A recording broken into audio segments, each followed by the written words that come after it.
তো আমরা এই মুহূর্তে আছি আলিপুর জেল মিউজিয়ামের বাইরে। আর আমার পিছনেটাই কিন্তু আলিপুর সেন্ট্রাল জেল মিউজিয়াম। আমরা ঢুকবো, সবার আগে টিকিট কাটবো। তো Jatin Das park metro station থেকে 10 মিনিট হেঁটে কালীঘাটের দিকে আসার পথে কিন্তু কালীঘাট ব্রিজ ক্রস করার পরে কিন্তু এই মিউজিয়ামটা তোমরা দেখতে পাবে একদম।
হতো, এত মেন্টাল টর্চার করা হতো, তারপরও তারা একটা প্রতিবাদ করতো না। তারা একটা সোর্স বা একটা সংঘ বা একটা সমিতির নাম কখনো বের করতো না।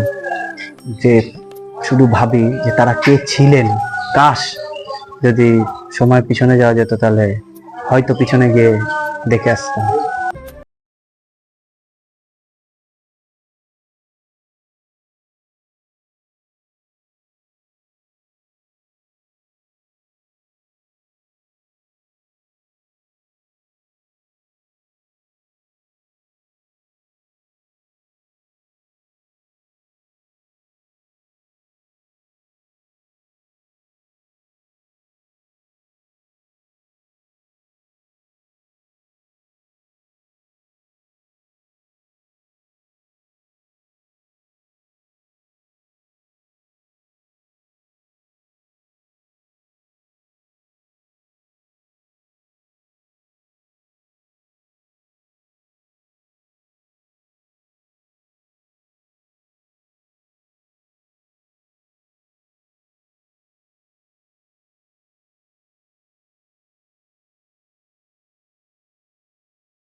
আমরা এখন রয়েছি দীপান্তরের বন্দি জীবনের যে কক্ষ, সেই কক্ষের সামনে। এখানে দেখানো হয়েছে যে আন্দামানে যাদেরকে দ্বীপান্তরে পাঠানো হতো, তারা যখন বন্দি থাকতো, যে তাদের জীবনের কিরকম অবস্থা ছিল সেটাকেই কিন্তু এখানে তুলে ধরেছে।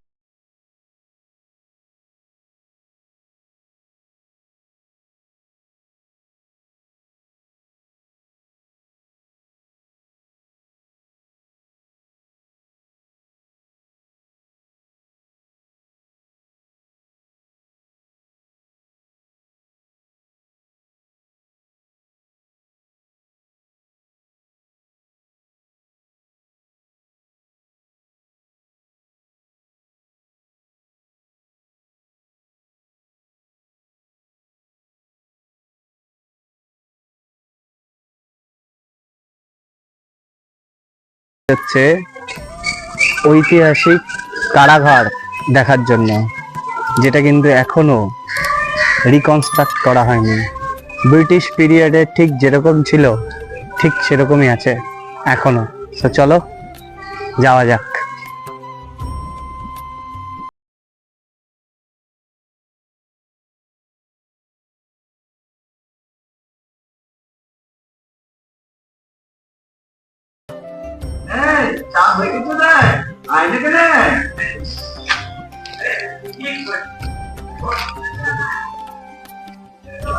সো এই বিল্ডিংটাকে দেখার পরে তোমার পুরো মনে হবে যে তুমি বহু যুগ আগে ফিরে গেছো, কারণ এটা তখন থেকে এখনো পর্যন্ত, মানে ব্রিটিশ পিরিয়ড থেকে স্টিল নাও একই অবস্থায় আছে। কোনো রকমের কোনো চেঞ্জ কিন্তু এখানে করা হয়নি। কিছু কিছু জায়গা ভেঙে পড়ছে, সেই জায়গাগুলোকে হয়তো পরবর্তীতে চেঞ্জ করা হবে, বাট এটা অ্যাজ এ স্মৃতি হিসাবে এটাকে রাখা হয়েছে বিল্ডিংটাকে।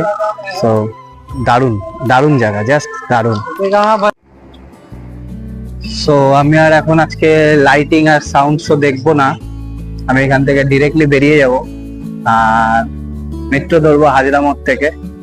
হাজরা মোড় থেকে সোজা যতীন দাস পার্ক যাবো, ওখান থেকে মেট্রো করে যাবো দমদম, বা এখান থেকে যদি শিয়ালদা ডাইরেক্ট বাস পাই তো বাসে করে চলে যাবো শিয়ালদা, শিয়ালদা থেকে ট্রেনে করে বাড়ি ফিরবো। আর এখানে আসতে আমার টোটাল খরচ হয়েছে, আমি দমদম অব্দি এসেছি দুর্গানগর থেকে 5 টাকা। তোমরা যে কোন থেকে চাও দমদম এসে নামতে পারো, সেই ভাড়াটা তোমরা ধরে নেবে। আর দমদম থেকে মেট্রো করে যতীন দাস পার্ক অব্দি আসতে লেগেছে আমার 20 টাকা, তাহলে টোটাল হলো আমার 25 টাকা। তো 25 টাকা যেতে, 25 টাকা আসতে, এইটা হলো আমার টোটাল ভাড়া, আর বাকিটা হেঁটে। তো 25 টাকা 50 টাকা তোমাদের আমার লেগেছে, তোমাদের এবার কত লাগবে জানি না, তোমরা সেটা ক্যালকুলেট করে নেবে। আর তোমরা যদি বাস রুটে আসতে চাও তাহলে শিয়ালদা নেমে এনআরএস এর সামনে থেকে বিভিন্ন হাজরাগামী বাস, যেগুলো হাজরা মোড় আসে, সেই বাসগুলোতে উঠে সোজা তোমরা এসে নামতে পারো হাজরা মোড়ে, এবং সেখান থেকে চলে আসতে পারো এইখানে আলিপুর সেন্ট্রাল জেল মিউজিয়ামে। সো আজকের ভিডিও আমি এখানেই শেষ করব, কারণ এই টোটাল কমপ্লিট আলিপুর সেন্ট্রাল জেলকে যদি দেখাতে যাই তাহলে ভিডিও হয়তো 2 ঘন্টা চলে যাবে, একটা গোটা সিনেমা বা ডকুমেন্টারি হবে, কারণ এখানে এত ইতিহাস আছে আর এত কিছু আছে যেটা গুণে শেষ করা যাবে না। সো ভিডিও কেমন লাগছে অবশ্যই কমেন্ট করে জানাবে। আর তোমরা কি ভিডিও দেখতে চাও, বা আমি দেখেছি অনেকে যারা 45 থেকে 50%-এর বেশি লোক যারা কিন্তু সাবস্ক্রাইব করতে ভুলে যাচ্ছ। সো প্লিজ তোমরা ভিডিও যখন দেখবে সাবস্ক্রাইব করে দিয়ে যাও, আর অবশ্যই একটা লাইক আর একটা কমেন্ট করে দেবে, ভালো লাগে। সো এই বলে আজকের ভিডিও এখানেই শেষ করছি, দেখা হবে অন্য কোনো ব্লগে অন্য কোনো গল্প নিয়ে। ততক্ষণ টাটা।